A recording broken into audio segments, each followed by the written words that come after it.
अस्सलामु अलैकुम नाजरीन, आज आपकी आवाज़ में हमारे साथ एक और बहुत अहम शख्सियत मौजूद हैं जो कि सिविल डिफेंस के वार्डन हैं और अमन शांति समिति के अध्यक्ष हैं।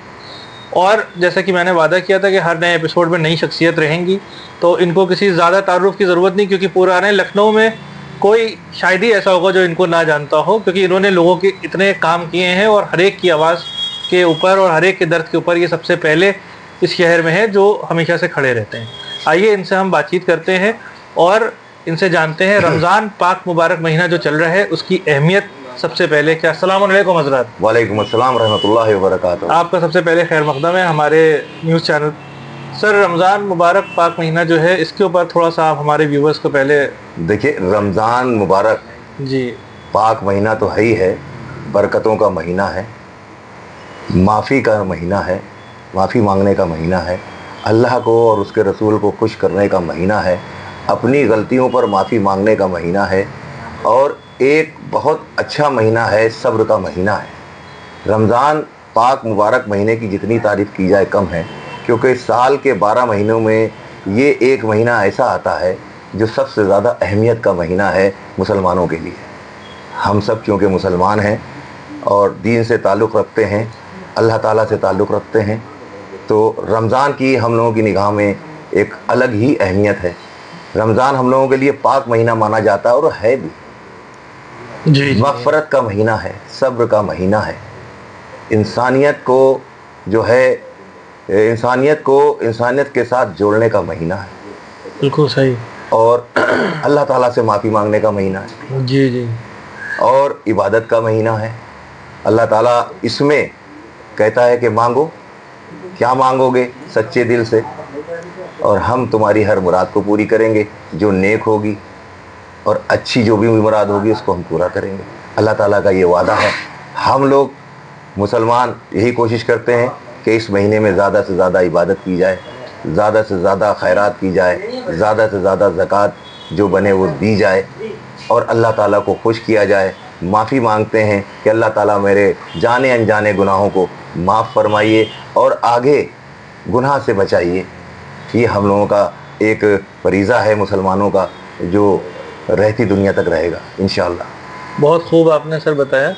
सर, क्या नसीहत लेना चाहिए जो भटके हुए मुसलमान कभी कभी भटक जाते हैं, ये सोचते हैं रमज़ान जैसे ही शुरू होता है तो उनके दिल में ये ख्याल आता है कि हमें गुनाह से बचना है, लेकिन जहाँ रमज़ान ख़त्म हुआ तो कहीं ना कहीं सभी की, एक मुसलमान की क्या सारे ही लोग की, कहीं ना कहीं होता है कि नहीं हमें अपने जो और बाकी चीज़ें हैं उसको वो अपना धीरे धीरे करते रहते हैं। तो कैसे, मतलब उनके लिए ये सब्सिडरी रहता है कि रमज़ान में हमें कंट्रोल करना है, रमज़ान के बाहर थोड़ा बहुत लेफ्ट राइट चलता है। बिल्कुल। तो ये जो ख़ास तौर से ये जो युवा पीढ़ी है, क्या सर आप आपकी आवाज़ के माध्यम से। बिल्कुल बिल्कुल, आपके चैनल के माध्यम से बहुत ही अच्छा आपने सवाल किया और बहुत ही जायज़ सवाल किया, और आजकल के सूरत हाल जो चल रही है उस पर जो आपने टॉपिक पे बात की है, तो हम आपको इंशाल्लाह टॉपिक पे ही जवाब देंगे, क्योंकि हम लोग ज़मीनी आदमी हैं, जनता से, प्रशासन से सबसे जुड़े हुए लोग हैं। जी जी जी। तो हर चीज़ को हम लोग देखते हैं, फेस करते हैं। आपका सवाल बहुत माकूल है। देखिए, रमज़ान तो हमारा बहुत पाक महीना है, और ऐसा नहीं है कि हमें इबादत के लिए सिर्फ रमज़ान के लिए कहा गया है। इबादत हमें 12 महीने करनी चाहिए। सही बात। नेकियां हमको 12 महीने करना चाहिए। सवाब कमाने की जद्दोजहद में हमें 12 महीने रहना चाहिए। इबादत हमको 12 महीने करनी चाहिए, और एक दूसरे से मेल मोहब्बत, गंगी जमनी तहजीब जो हमारी है, हमारे भारत की, हमारे हिंदुस्तान की, वो सबसे मिलजुल कर रहना चाहिए। आज हमारे हिंदुस्तान के जितने भी हमारे हिंदू भाई हैं, सिख भाई हैं, पंजाबी भाई हैं, वो सब रमज़ान को मानते हैं, रमज़ान की कद्र करते हैं, मुसलमानों को मानते हैं। ऐसा नहीं है। हम लोगों ने जिस वातावरण में ज़िंदगी को गुजारा है या जन्म लिया है, यहाँ पर हम लोग पैदा हुए हैं, तो ये देश एक ऐसा देश है हमारा कि जहाँ पर हिंदू, मुस्लिम, सिख, ईसाई सब मिलजुल कर रहते हैं, और यहाँ के होने वाले हर त्यौहार जो हिंदुस्तान का त्यौहार है वो हम सबका है, और हम लोग मनाते भी हैं। देखिए, हम लोगों ने तो उस माहौल में जन्मे हैं कि अगर हमने ईद का इंतज़ार किया है तो होली का भी किया है, बिल्कुल। बकरीद का इंतज़ार किया है तो दीपावली का भी किया है। हमारे हिंदू भाई हमारे अपने भाई हैं, हमारे देश के लोग हैं। सही। और हमारे हिंदू भाई हों या सिख भाई हों या पंजाबी भाई हों, हम सब एक हैं। रहा सवाल इबादत का और रमज़ान का, तो ये कहीं से इजाज़त नहीं है कि आप रमज़ान में ही इबादत कीजिए और 11 महीने गोले जाइए। अमूमन जो हम लोग करते हैं, जी जी जी, अल्लाह ताला हम लोगों को माफ़ फरमाए। बिल्कुल यही होता है कि रमज़ान में तो सबके सरों पे टोपियाँ आ जाती हैं। अब 1 महीना हम खूब इबादत करेंगे और 11 महीने पर उसको नज़रअंदाज करेंगे। अल्लाह ताला ने कहा है कि मस्जिदें भरें, 12 महीने भरें नमाजियों से, इबादत करने वालों से। ये नहीं कि 1 महीना आया और हम 1 महीने के लिए रजिस्टर्ड हो गए और उसके बाद अनरजिस्टर्ड हो गए ईद होते ही। बिल्कुल ऐसा नहीं होना चाहिए और अमूमन हो जाता है। युवा पीढ़ी से मैं गुजारिश करता हूँ आपके चैनल के माध्यम से कि वो नेक कामों में 12 महीने हिस्सा ले, इबादत 12 महीने करे, मिलजुल कर रहें जी। कैमरे पे सर, जी, मिलजुल कर रहें। और ये हिंदुस्तान है हमारा, ये एक गुलदस्ता है हमारा, इसमें अनेक तरह के रंग के फूल हैं। इन सबको जोड़े रखिए, एकतावादी बनिए, अलगाववादी मत बनिए। हिंदुस्तान हमारा पूरी दुनिया से एक अलग देश है, जहाँ इतने लोग धर्म के, मज़हब के, जात के अलग अलग लोग यहाँ रहते हैं, यहाँ की आबो हवा में सांस लेते हैं, यहाँ का पानी पीते हैं। हिंदुस्तान जैसा देश, भारत जैसा देश पूरी दुनिया में कहीं नहीं है।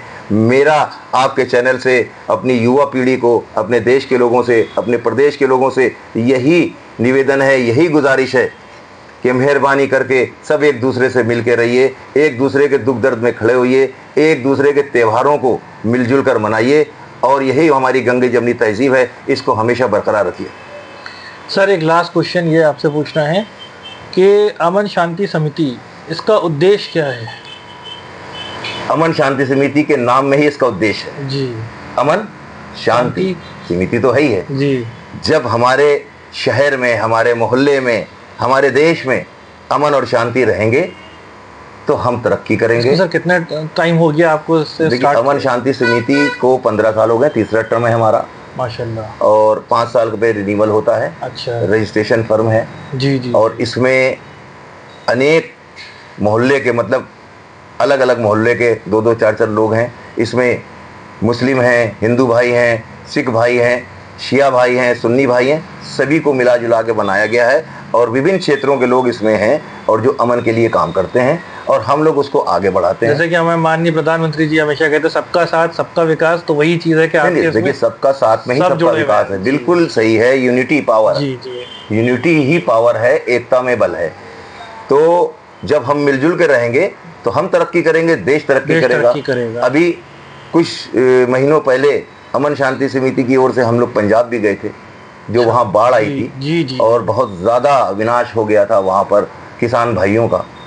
तो हम लोग यहाँ से पंजाब भी पहुँचे थे और हम लोग वहाँ गांव-गांव पहुँचे, हम लोग पीड़ित तक पहुँचे। ये ऊपर वाले का करम है कि ऊपर वाले ने हम लोगों को पीड़ित तक पहुँचाया और वहाँ जाकर मदद करके आए। इसी तरह 2015 में आपको याद होगा कि बहुत भयंकर एक भूकंप आया था, जिसमें हमारा कहीं ना कहीं भारत में भी कुछ असरात हुए थे।